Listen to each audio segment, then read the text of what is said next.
Hi all, welcome to our channel Sridevi Raja Sriram.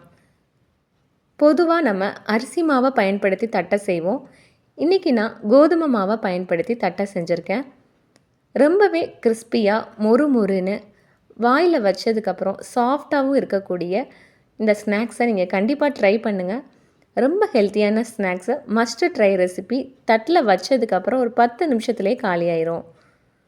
நம்ம சேனலை புதுசாக பார்க்குறவங்க நம்ம சேனலுக்கு உங்கள் ஆதரவு கொடுங்க. வீடியோ பிடிச்சிருந்தாலும் லைக் அண்ட் கமெண்ட் பண்ணுங்கள். இதுக்கு பார்த்தீங்கன்னா நான் கோதுமை மாவு ஒரு 2 கப் எடுத்திருக்கேங்க. 2 கப் கோதுமை மாவுங்கிறது ஒரு 200லேருந்து 250 கிராம் இருக்கும். இப்போ அந்த கோதுமை மாவில் ஒரு 1/2 டேபிள் ஸ்பூன் அளவு மிளகாய்த்தூள் சேர்த்துக்கோங்க. அதுக்கு கூடவே அதுக்கு தேவையான அளவு உப்பு சேர்த்துக்கோங்க. உப்பு நான் 1/4 டேபிள் ஸ்பூனுக்கு கொஞ்சம் கூட சேர்த்துருக்கேன். கூட கருவேப்பிலை சேர்த்துக்கோங்க. இது கூடவே ஜீரகம் ஒரு 1/4 டேபிள் ஸ்பூன் சேர்த்துக்கோங்க. இப்போ நம்ம மிளகாய்த்தூள், உப்பு, கருவேப்பிலை, ஜீரகம் சேர்த்துருக்கோம். இதை நல்லா மிக்ஸ் பண்ணி விட்டுக்கோங்க. இது கூடவே பொடியாக நறுக்கின கொத்தமல்லியும் கஸ்தூரி மேத்திலாம் இருந்தால் நீங்கள் அதுவுமே சேர்த்துக்கலாம். அதோட ஃப்ளேவரும் நல்லாயிருக்கும். இப்போ இதை நல்லா மிக்ஸ் பண்ணிவிட்டு 3 டேபிள் ஸ்பூன் அளவு நல்லா ஹாட்டான ஆயில், சூடான ஆயில் ஊற்றிக்கோங்க.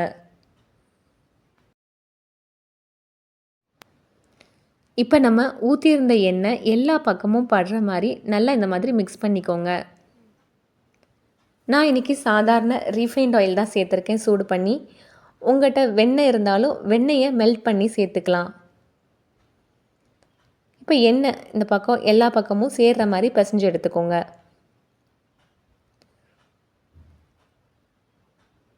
பார்த்திங்கன்னா இந்த பதத்தில் இருக்கணும். உங்களுக்கு கையில் பிடிச்சிங்கன்னா பிடிக்கிற பதத்தில் இருக்கணும். பாருங்கள் இந்த மாதிரி. இப்போ நம்ம 2 கப் கோதுமை மாவு எடுத்திருந்தோம்ல, அதுக்கு 1 கப் அளவு தண்ணி எடுத்து கொஞ்சம் கொஞ்சமாக இந்த மாதிரி சேர்த்து பிசைஞ்சு எடுத்துக்கோங்க.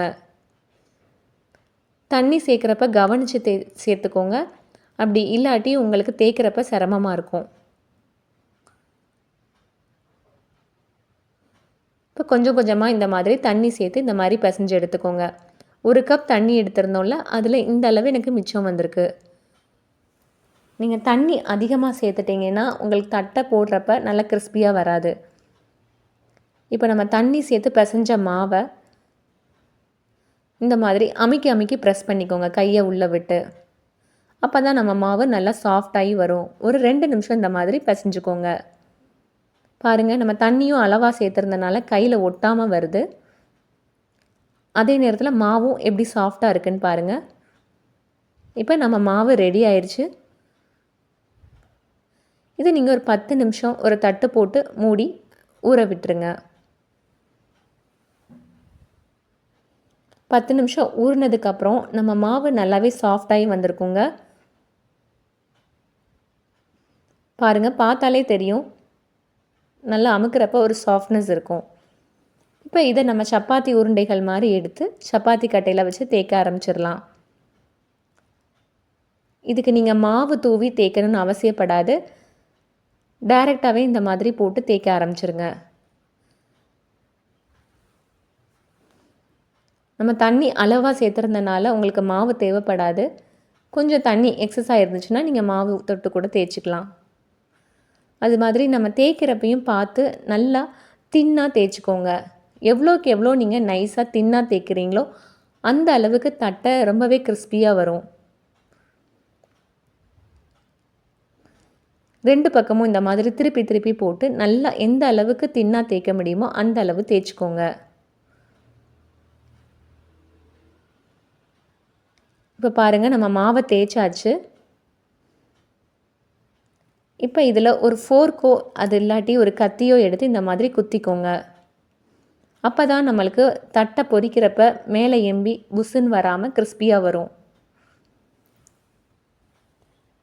எல்லா இடமும் படுற மாதிரி நல்லா இந்த மாதிரி குத்திக்கோங்க. நான் சப்பாத்தி போட்டுட்டு 2 பக்கமுமே இந்த மாதிரி குத்தி எடுத்திருக்கேன்.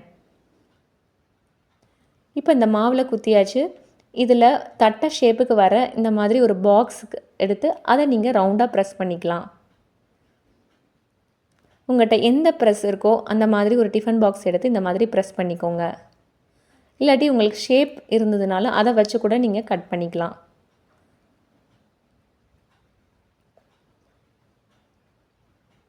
இப்போ இந்த மாதிரி ப்ரெஸ் பண்ணிக்கோங்க.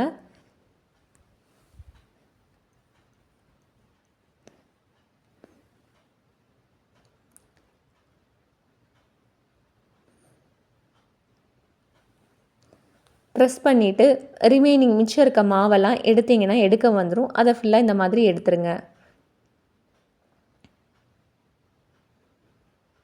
இந்த தட்டைக்கு பார்த்தீங்கன்னா உங்களோட டிப்பே நீங்கள் தண்ணி அளவாக சேர்த்தாலே போதும், உங்கள் தட்டை பக்காவாக வந்துடும். இப்போ இந்த மாதிரி எல்லா மாவையும் தேய்ச்சி எடுத்துக்கோங்க.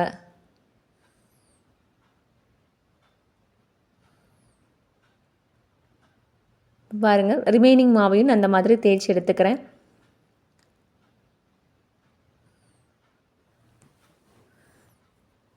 இப்போ எல்லா மாவும் நம்ம ரெடி பண்ணி எடுத்தாச்சு. தட்டைக்கு நம்ம எடுத்திருந்த 250 கிராம் மாவுக்கு கிட்டத்தட்ட ஒரு 30 தட்டை வந்துச்சு. இப்போ இதை இந்த மாதிரி ஒரு பிளேட்டில் போட்டு வச்சுக்கோங்க. போட்டு வச்சுட்டு அடுப்பில் எண்ணெய் விட்டு எண்ணெய் காஞ்சதுக்கப்புறம் நீங்கள் ஒன்று ஒன்றா போட்டு எடுத்துடலாம். நம்ம நார்மலாக தட்டை போடுறப்ப 1, 2ன்னு போட்டு எடுப்போம். இந்த கோதுமை தட்டைக்கு பார்த்தீங்கன்னா நீங்கள் ஒரு 5, 6 கூட ஒரே டயத்தில் போட்டு எடுக்கலாம். நான் எண்ணெய் அளவாக சேர்த்துருக்கிறனால 2 தான் போட்டிருக்கேன்.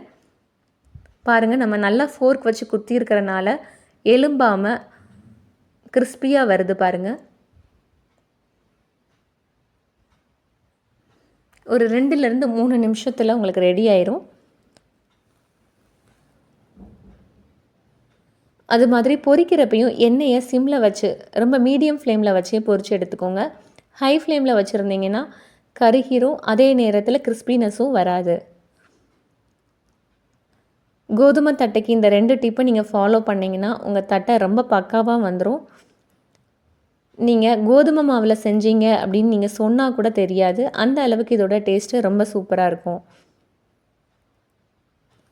இப்போ நம்ம செஞ்சோம்ல அத்தனை மாவையுமே இந்த மாதிரி நான் போட்டு எடுத்துட்டேன்.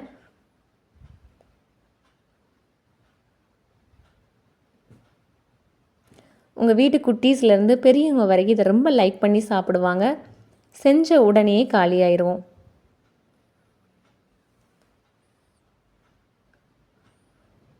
நம்ம சேனலை புதுசாக பார்க்குறவங்க நம்ம சேனலுக்கு உங்கள் ஆதரவு கொடுங்க. வீடியோ பிடிச்சிருந்தாலும் லைக் பண்ணுங்கள், ஷேர் பண்ணுங்கள், உங்கள் ஃப்ரெண்ட்ஸ் அண்ட் ஃபேமிலி கூட ஷேர் பண்ணி கமெண்ட் பண்ணுங்கள். தேங்க்யூ.